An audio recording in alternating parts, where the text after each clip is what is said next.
हाय, नमस्कार। आप सभी को मेरा YouTube चैनल माय ओपिनियन पर स्वागत है।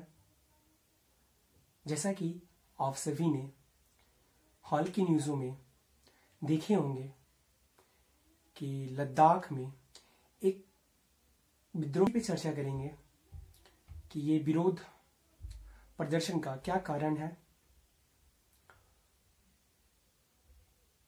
क्या इनका डिमांड है और डिमांड मिलना चाहिए या नहीं मिलना चाहिए।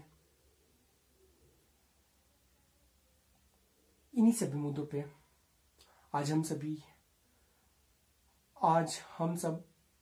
हम आप सभी के बीच चर्चा करेंगे। आप सभी से निवेदन है कि मेरा YouTube चैनल को सब्सक्राइब, लाइक और बेल आइकन को जरूर दबाइए और वीडियो को ज़्यादा से ज़्यादा शेयर करें। और इस वीडियो में किसी भी प्रकार से आपको प्रॉब्लम हो या कोई कंटेंट या आपकी अपनी विचारधारा जरूर कमेंट में बताइएगा। आइए शुरू करते हैं अपनी चर्चा। जैसा कि हम सभी जानते हैं कि पहले लद्दाख और जम्मू कश्मीर आर्टिकल 370 के अंतर्गत आते थे और वहां के विकास, संवर्धन आदि का कार्य आर्टिकल 370 के प्रोविजन के अंतर्गत चलता था। परंतु 5 अगस्त 2019 को केंद्र सरकार के द्वारा आर्टिकल 370 को निरस्त कर दिया गया और निरस्त करके वहां पे 2 यूटी बनाए गए। एक UT Jammu Kashmir with legislature के साथ बनाया गया और दूसरा यूटी लद्दाख को बनाया गया जो विदाउट लेजिस्लेचर था। क्योंकि इसका यह एक तर्क है कि लद्दाख की जनसंख्या मात्र 3 लाख है, जिस वजह से वहां लेजिस्लेचर काउंसिल नहीं बन सकता है भारत के संविधान के अनुसार।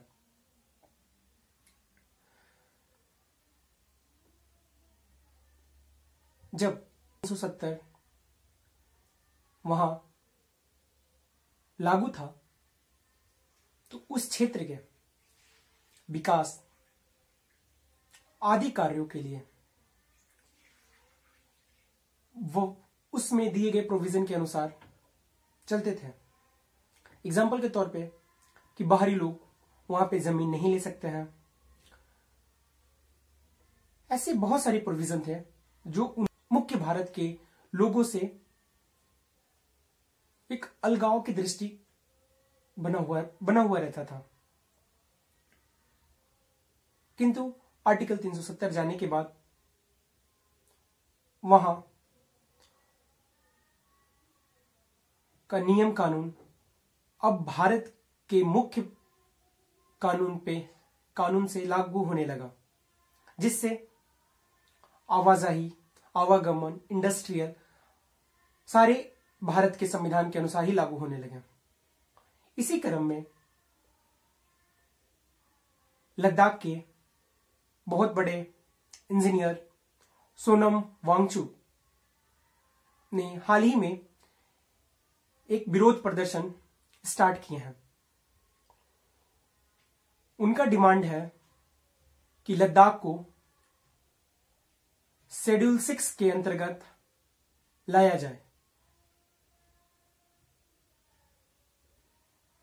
तो सबसे पहले हम लोग ये जानेंगे कि लद्दाख आखिर क्यों शेड्यूल 6 का डिमांड कर रहा है। शेड्यूल 6 है क्या? तो जैसा कि हम सभी जानते हैं कि संविधान के भाग 10 के अंतर्गत आर्टिकल 244 में इसका मेंशन है और मेंशन इस तरह से है कि जनजातीय क्षेत्र को विशेष प्रोविजन के अनुसार अपने क्षेत्र का विकास और अपने लोगों के कल्चर, आइडेंटिटी एक्सेट्रा को प्रोटेक्ट करने के लिए आर्टिकल 244 के 244 के 1 और 244 के 2 के तहत नियम बनाया गया है। जैसे कि आर्टिकल 244 के 1 ये शेड्यूल फिफ्थ कहता है, ये भी जनजातीय समूह पे लागू होगा, परंतु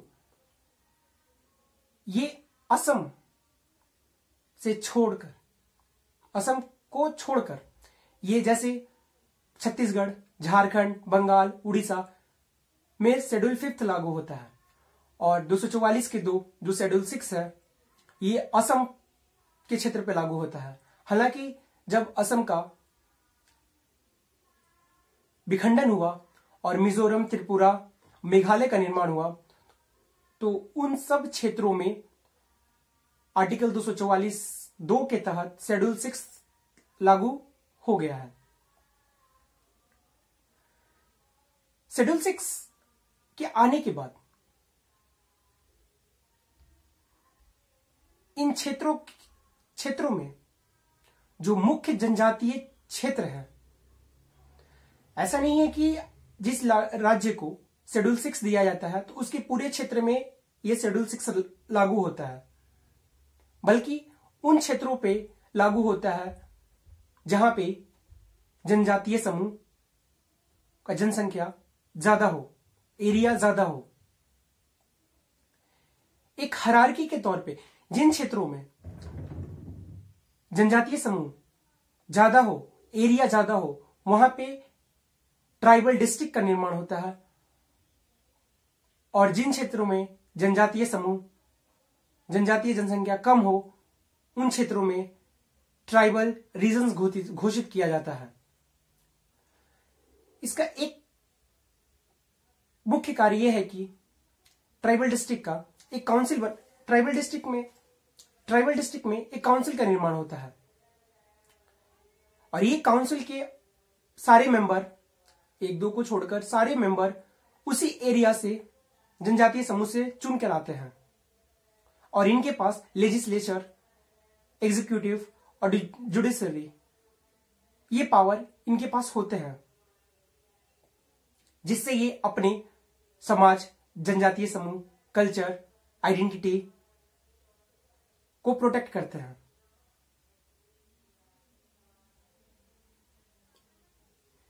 इसी चीज को ध्यान में रखकर लद्दाख के लोगों ने इसका डिमांड किए हैं। सोनम वांगचुक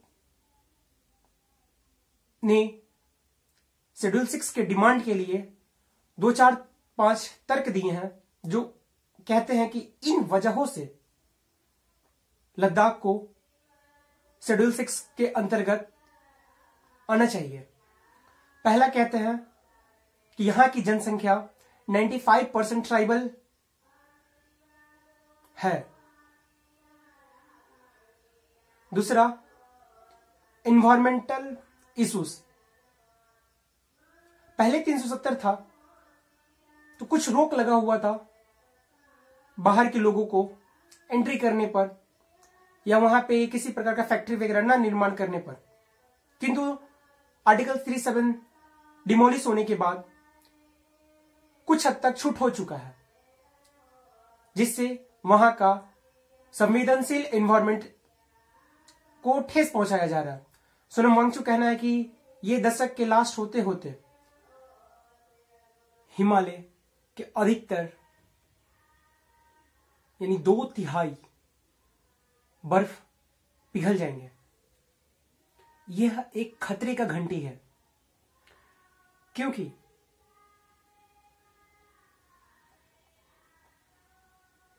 जब पानी की आवश्यकता होगी तो उस वक्त लद्दाख में पानी मौजूद नहीं रहेगी, और जब पानी की आवश्यकता नहीं होगी कृषि के लिए, तब पानी काफी मात्रा में वहां से फ्लो होगा, क्योंकि जब बर्फ पिघलेगा तो पानी का फ्लो हाई होगा, जिससे कि उत्तरी भारत के कई नदियां उफान पे बाढ़ की संभावना बढ़ सकती है। इन सब वजहों से मांग रख रहे हैं। और दूसरा उनका तर्क है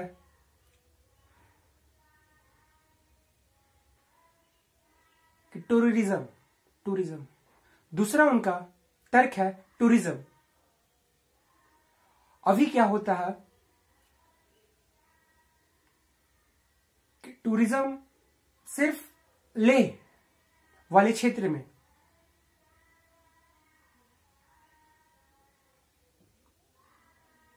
आते हैं और वो ड्यूरेशन सिर्फ 5 महीने का होता है, जिससे कि वहां पे अधिक जनसंख्या होने के कारण बहुत ही ज्यादा प्रदूषण फैलता है। प्लास्टिक्स, गाड़ी जो आती है डीजल, पेट्रोल, इन वजहों से वहां का वातावरण विशुद्ध होता है। उनका कहना है कि जब ये 6 शेड्यूल में आ जाएगा तो लोकल डिस्ट्रिक्ट यह तय करेगी किसको आना है किसको नहीं आना है, जिससे कि लद्दाख के प्रदूषण पर रोक लग सकता है। तीसरा तर्क है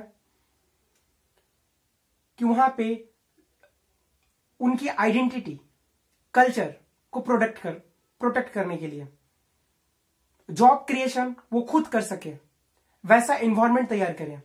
क्योंकि ट्राइबल लोगों का काम करने का तरीका सिर्फ वही अच्छे से जान सकते हैं जो वहां के लोकल गवर्नमेंट काम करती है।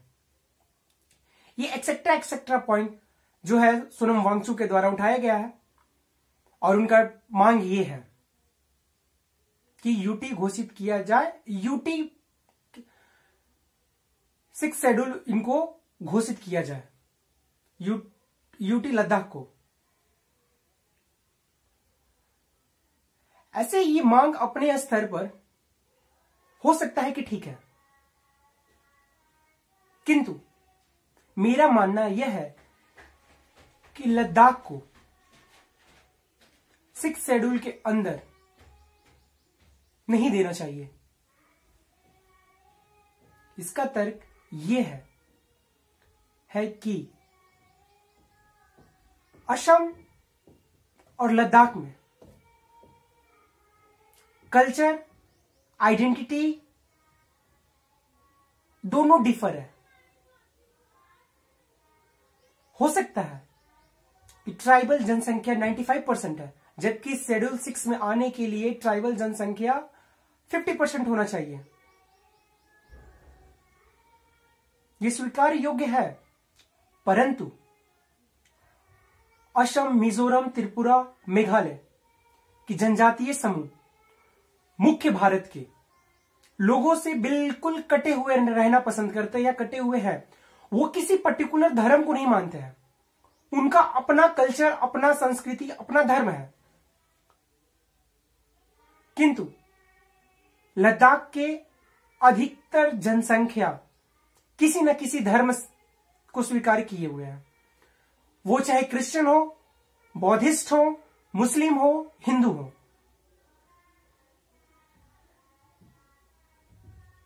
जो कि भारत के मुख्य भाग के धर्मों को से जुड़े हुए हैं।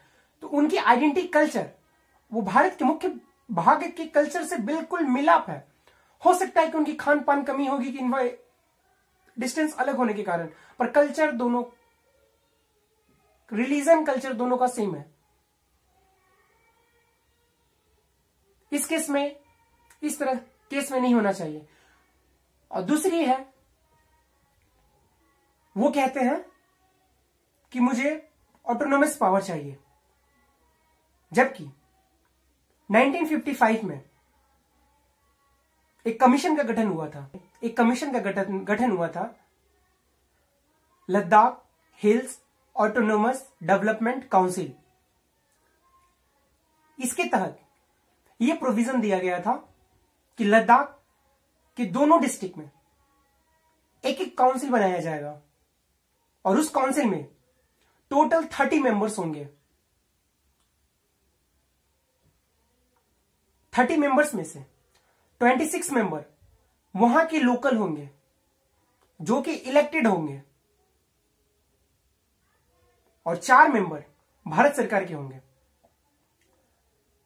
यानी कि वहां का लोकल डेवलपमेंट उन 26 लोगों और वो 4 भारत सरकार के लोगों के सहमति पे चलेगा।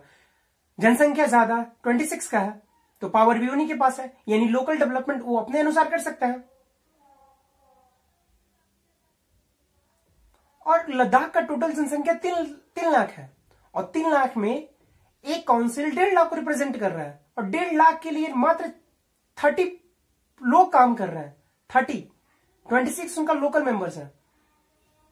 तो ये कहना कहां तक उचित है कि डेवलपमेंट के कार्य में हम लोग को और ऑटोनोमस चाहिए। अब कैसा ऑटोनोमस? हाँ, ये हो सकता है कि यूटी जब बना, लद्दाख 370 डिमोलिश हुआ तो सरकार को तुरंत इस पे पंचायती चुनाव करवा देना चाहिए था, जो इनके पास थोड़ी सी ऑटोनोमस पावर और आ जाती है। तो शेड्यूल 6 के ना देकर सरकार इनको पंचायती राज 73 अमेंडमेंट के तहत जो बना है उनको यहां लागू कर देना चाहिए था।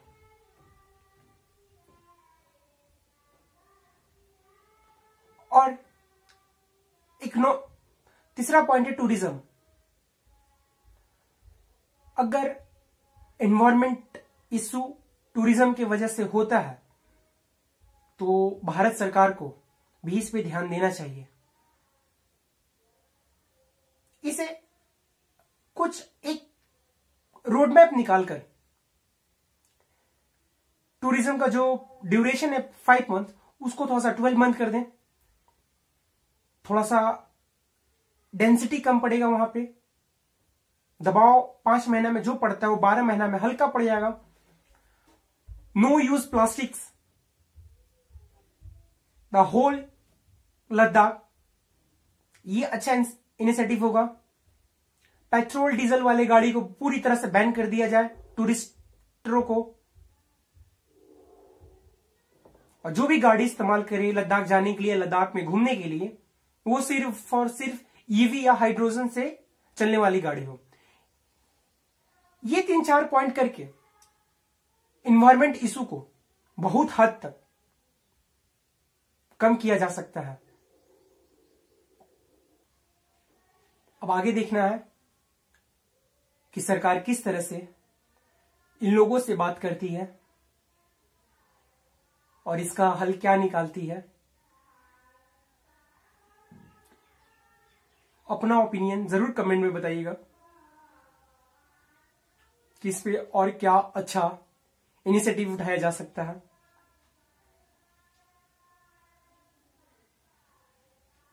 अभी के लिए बस इतना ही। आप सभी से रिक्वेस्ट है वीडियो को ज्यादा से ज्यादा शेयर करें, चैनल को सब्सक्राइब जरूर करिएगा और बेल आइकन को जरूर क्लिक करिएगा।